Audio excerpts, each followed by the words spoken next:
Welcome back to the Student Hub Live Assessment Bootcamp. So we've been just having a look at critical thinking and this idea about taking a different approach to the knowledge that you've got from the module materials you have. But how do we apply this to our assignments? Now, we're going to take a look at process and content words in your TMA. And I'm joined by Anactoria Clarke, who's going to talk about this subject with us. But first, before we start looking at this in detail, Lee and Zach, have people out there found their assignments and how do they all feel about them? They have found them and they're really quite excited about them. And yeah, there's been lots of comments about people who are a little bit nervous. Peter in particular has mentioned that he's a little bit sort of anxious about starting a TMA and he'd like some help and some advice with that. And of course, we've already signposted Peter to his tutor and his student support team, but he's really hoping that the next few sessions will help him understand what we're looking for from TMAs. Brilliant. And anything else, Zach? I can see you're munching on your biscuits there in your break. I've got my biscuits yes. already here. Just following on, a lot of people throughout the morning have obviously seen their first TMA questions and are worried about, how to plan for their assignments. It's a new experience for a lot of our students, kind of upcoming this October. So hopefully we can make some things clear for them in this session. Looking forward to it. Good.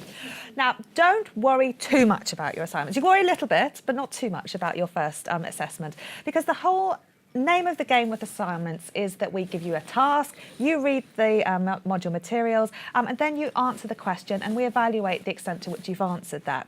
It's not a decision on how good you are as a student, and some people who've been out of study can feel a little bit anxious about picking something up like this.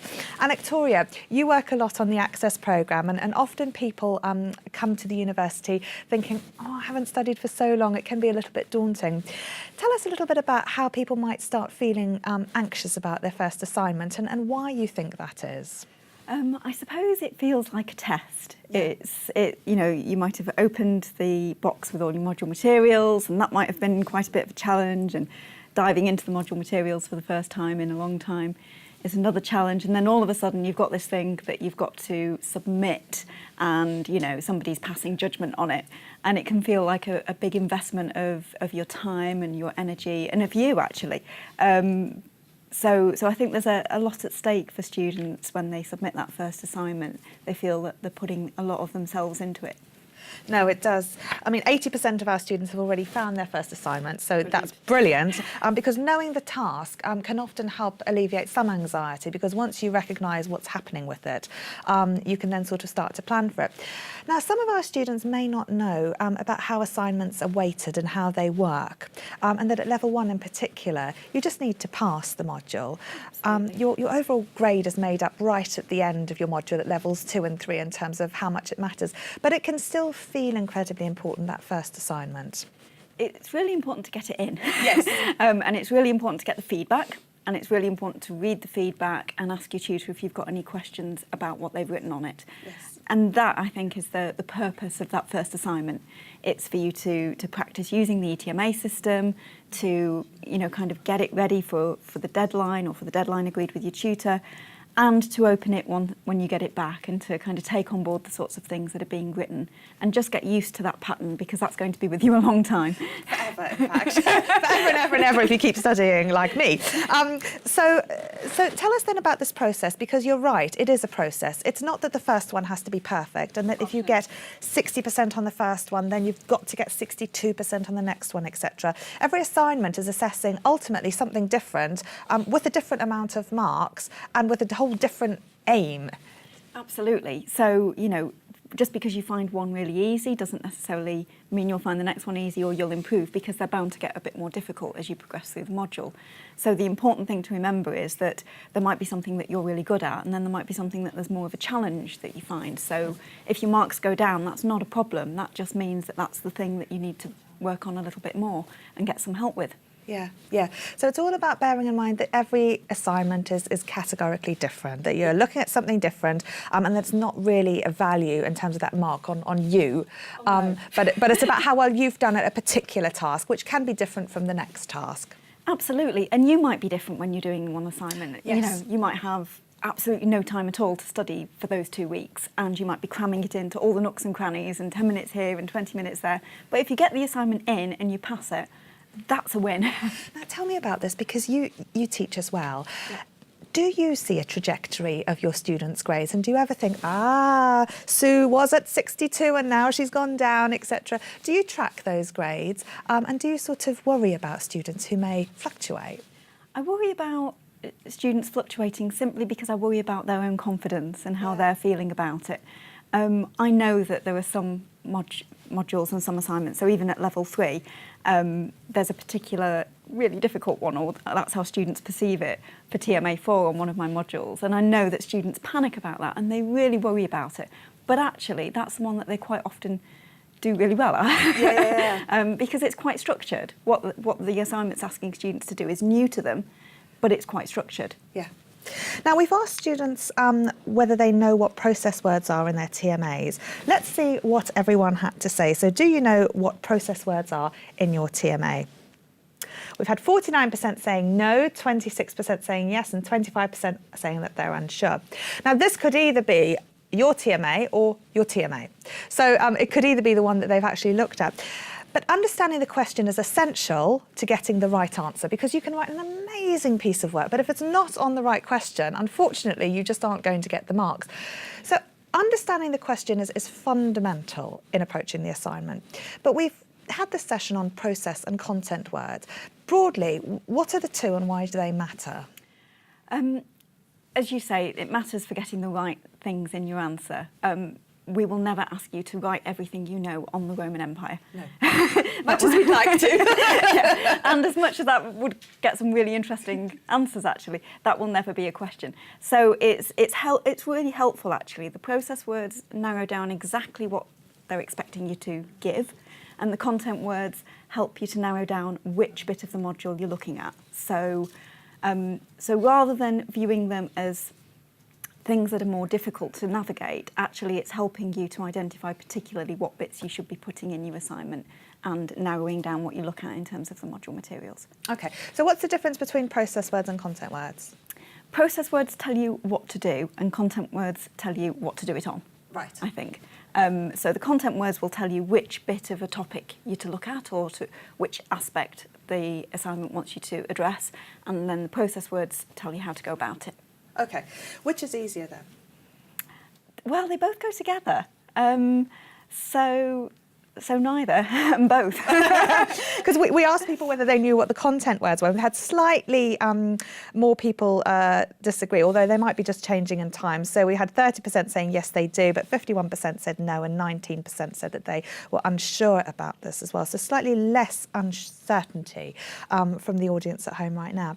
So what to do it on can often, I think, be a little bit more clear, because we often are studying a certain subject. So we might know that if we're asked to talk about the Roman Empire, then the Roman Empire is the subject of the thing that we're doing. Yeah. But these process words, in terms of like what we're doing it on, can sometimes be a bit tricky to understand, because often they're things that we use in everyday language, but sometimes we use them a little bit differently in an academic sense. And so it's important to understand like how these are used at the Open University, I mean at any university. Absolutely. And I think your last session covered that quite well with the idea of critical, because when we see in an essay title criticise, we don't mean say everything bad about. No. We mean to assess it. We mean to look at it in a variety of what's good and what's bad, and what's in between about that particular topic. So now, you've brought loads of process words with you. If you've got a process word you don't understand, by the way, let us know what it is, because we know that a lot of you have got your assignments. So why don't you try and figure out then what the process words are? So that's what you're being asked to do with the subject matter. So describe, evaluate, critically think, compare and contrast. Those might be the sorts of things. And then the contents words will be those things about what you're doing it on. So the Roman Empire in this particular example. So have a look and see. And if you don't understand what your process or content words are, then let us know and we'll have some time for questions in the chat later.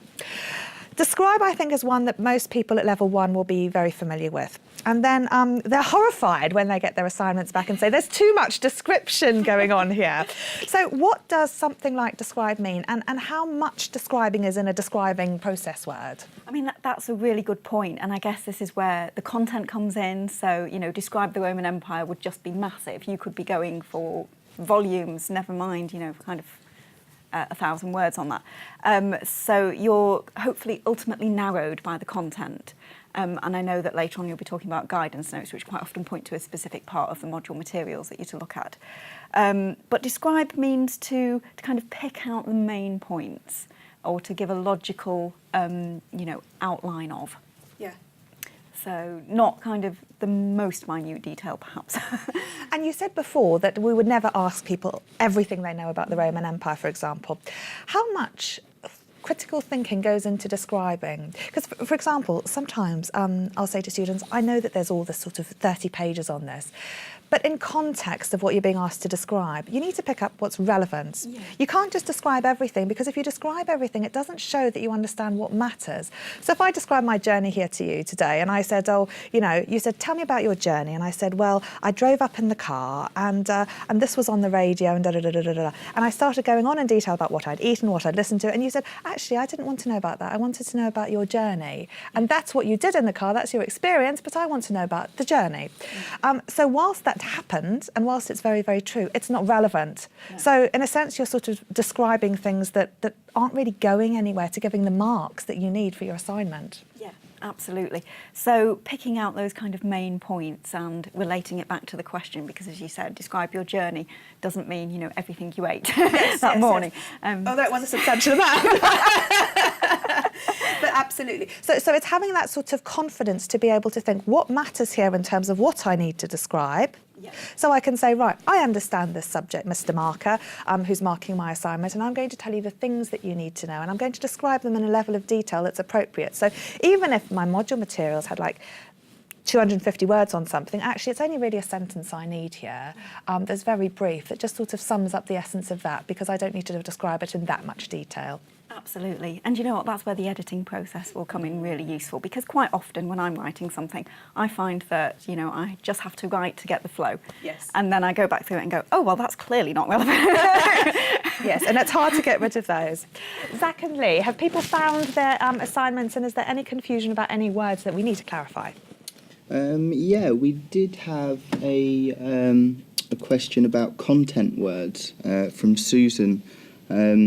She just wanted a bit more clarification on what a content word is in a TMA kind of context. So we know it's a word that has meaning and function, but do you think you could elaborate on that for Susan? Well, the content words tell you which bit of the module materials you're going to be looking at. So, for example, I might ask a question about the Emperor Constantine. So Emperor Constantine would be part of the content words, because that's telling you which bit of the module materials to look at and which bit of the topic to look at. It might be something to do with, how important was the Emperor Constantine's conversion to Christianity, for example. So the bits about important and conversion to Christianity would be the content words. Okay, so that's the area to focus on. And again, it's about being specific about that. There's some brilliant interactive lessons that you can do on Study at the OU, which give you a breakdown and examples of going through content words, and you can highlight those. So Lee and Zach will put those links up in the chat for you, and it's a great way to do them. But also you might want to find your assignment question, and you might want to write the question in the chat and see if you can identify the process and content words, and again we can let you know if you're right about those. But broadly speaking, they're the things to focus on, so I hope that that's clarified that for you. Okay, now we've asked people whether they mainly read the essay question or the guidance notes, and rather unhelpfully, we've had this as a bit of a scale, because it's a tricky one, actually, because really you're meant to read both. And so it's unsurprising that we had 42 people reading the essay question and 40 reading the guidance notes. But they're both fundamentally important in terms of how we actually unpack the TMA, and also about how we hold that throughout the whole assignment writing process, because we can't just read it at the beginning and then sort of go off, because often while you're in that editing process and you're very interested in this and this, all of a sudden you can rather inadvertently shift your focus. So how do we retain the focus then whilst we're getting to grips with the notes and the notes that we're writing as well? How do we retain the focus of what the parameters are that we're asked to discuss? I quite often writing the question in your own words can sometimes help. Okay. So rephrase it in words that feel not quite so academic or not quite so unfamiliar. Yeah. And checking back every couple of paragraphs, maybe look back at the question and read the couple of paragraphs you've just written and think, is that going towards the answer of this question? Or have I gone off on a tangent? Yeah. Yeah. And how do you know then whether or not you've gone off on a tangent? How can you sense check that? If there isn't a way for you to tie it back into the question, you know, it might just be putting a sentence at the end of the paragraph will tie it back in perfectly, and everything you've got there before is your argument, and that's fine. Or it might be that you think, actually, there's no way that this can kind of go back, in which case, you know, you might have a little bit of a tangent, which are really interesting, but ultimately unrewarding. Yeah, ultimately unrewarding indeed. I like that way. Lee and Zach, any other questions from people at home? There's been a few questions which have largely been sort of answered by today's session, really, and there's been a lot of interaction. There's been a few people using the process word activity from the Help Centre as well, so that's been really useful for people. But there's been lots and lots of chatter and sort of comments about TMAs and how this is sort of helping them sort of establish, you know, what that TMA question actually really means. So it's been very helpful for students. Thank you. Now, there is a list of all of these words, like, describe, evaluate, etc., because they do have certain meanings and parameters, and students can find those at Study at the OU. And there are lots of places. Often in your module, you might have a list of those words, and if not, you can ask your tutor, because they're very, very easy to get hold of. Now, you said it's important to sort of identify what those parameters mean. What if students get stuck and think, analyse, like, that's a big word, how do I sort of go about doing that, and in what level of detail? And I know that you've said, actually, it's important to evaluate the process and content words together, so you can't evaluate everything, for example, if this is your subject. You need to sort of think, how many words have I got, and therefore what level of detail can I go into? But what would you say to students about sort of really clarifying, maybe with their tutor or maybe with other students, about the extent to which they are addressing the question? Yeah, absolutely. I mean, my advice would always be, if you're not sure, ask your tutor. Yeah. You know, with a TMA, it might well be that maybe you've not seen the bit in the guidance notes that points you to the exact kind of section of the module materials, or it might well be that, you know, they can just kind of clarify for you, well, actually, it's this bit that you're looking at. You know, don't worry about all the other parts. So definitely ask your tutor, and definitely kind of apply yourself to the bit that you've just studied, because very rarely will a TMA ask you anything that's kind of more broad-ranging about the whole module. You know, it's going to be asking you about a particular theme or about a particular section. If you're a literature student, maybe about a particular passage of a novel, you know. But usually, if it's only a short word count, not the whole thing. So No, they're not there to trick you, are they? Because sometimes you can look at a question and think, my, that's profound. Right, I'm off to the library. and you know, you can get, you know, in all sorts of bother sort of going and researching something that you think is really massive, and then think, oh, I've only got 1,000 words or 350 words or whatever it is to focus on this. So I mean, that's the other danger, is thinking that you have, especially at level 1, that you have to do masses outside of the module material. Usually you don't at level 1 particularly, you know. Usually what you need is there. Or certainly most of it is there. So, you know, definitely stick with that. now this session, we don't want to go into Peter's session, which is all about the learning outcomes and the guidance, but this session on the question, we don't want to get too profound. We've identified what we're asked to do. We've seen the word limit, and broadly we need to relate the two. The question has set its parameters, and you've said sometimes rephrasing that question can help you. But can you give our students any guidance about setting their own parameters in terms of how they're answering the question? You've asked me to do this, this and this is my answer. Because that can really help sort of frame a good essay in terms of, well, these are the things that are important and these are the things that I'm going to go into. So is there a sort of relationship between framing your own answer in light of the essay question and saying, well, this is how I'm delivering on it? Absolutely, and this is where a really good introduction comes in, I think, you know, is especially if it gives you a contentious word in the essay title. So you might want to say how you're defining it. Yes. You know, so I'm looking at these particular things, and that helps to frame your answer then. And that will give actually the person who's marking some really good guidance as, you know, that's what the student says they're doing. Oh yeah, they're doing it. Okay, now can we take some of these words, because I know you've got a list and we can have a look at them, and let's pick up just a couple, because we've got about 5 minutes left, just some of the key ones that we think that students might struggle with. And mainly what I want to do here is just sort of identify how these are different in an academic context to the way that we might use them colloquially. Yeah, I mean, there were two particularly that jumped out at me. Criticise being one of them, you know, because we think of criticise as some, you know, pointing out all the bad things. And it's not. You know, it says, make a judgment backed by reasoned discussion of the evidence involved. Describe the merit of theories or opinions or the truth of assertions. So you're very much looking at kind of two sides there. Yeah. And you're evaluating it. So this is what you mean when you're saying rewrite the question. It's not what would I rather the question were, or how am I going to answer it on one side. If, for example, you have to evaluate something, you don't want to say, well, I'm doing it like this. You're really sort of saying, actually, if you've asked me to do this, then I'm going to weigh up the merits of this, etc. So it's really breaking down what that task is asking you to do.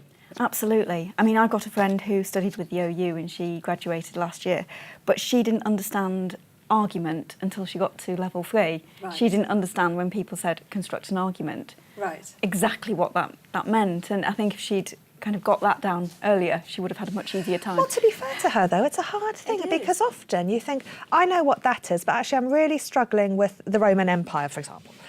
So you can sort of defer very easily to the things that you naturally find most difficult because we all know what an argument is. We have them all the time. And so, you know, it is a difficult thing to sort of get to grips with. But I can see here by just reading a couple of them that they do have a different meaning and that by default you're massively skewing your argument if you don't actually understand what they mean in this context. Absolutely. And illustrate is another one. Okay. What does it say about illustrate? It says make clear and explicit and give carefully chosen examples. Right. So whilst we all enjoy a nice little picture of a cat Yes. Oh, yes. on an exam paper when somebody's having a really bad day, Yes. that's kind of not what it means in the academic sense. Yes. And assess is another one there. Assess, yeah. So determine the value of and weigh up. And it's very similar to evaluate. Right, okay. So important for students to find these words and to be able to get them because some of them are a lot more explicit, like compare and contrast. You know, you can't go too far wrong with that. But you can see the subtle differences here with some of these words. Absolutely. And some of them are quite close. So I think having a grid like this just kind of pinned up or somewhere handy when you're doing your assignments is really helpful because then you can look at it and go, OK, what's the word that they're using? So what is the task? Yes. Brilliant. Okay.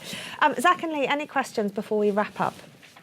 There's no specific questions that I've seen, but there's been lots and lots of questions about where do I find my TMAs, and now students are beginning to sort of, you know, wonder where they are and, you know, find those resources. So we've answered it a few times, but just to sort of make that a little bit clearer, that it is on the assessment tab on your module website. But if you have any problems finding this at all, you can just call your student support team. We'll walk you through it while you're on the phone in front of your computer. It's not a problem.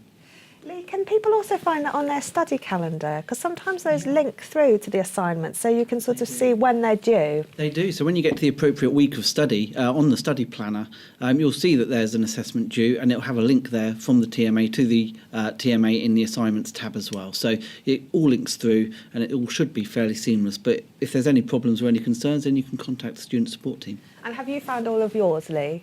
Absolutely, yeah. I mean, I'm quite lucky. I spend a lot of my day signposting students to find them, so I know where they are. And when are you going to do yours?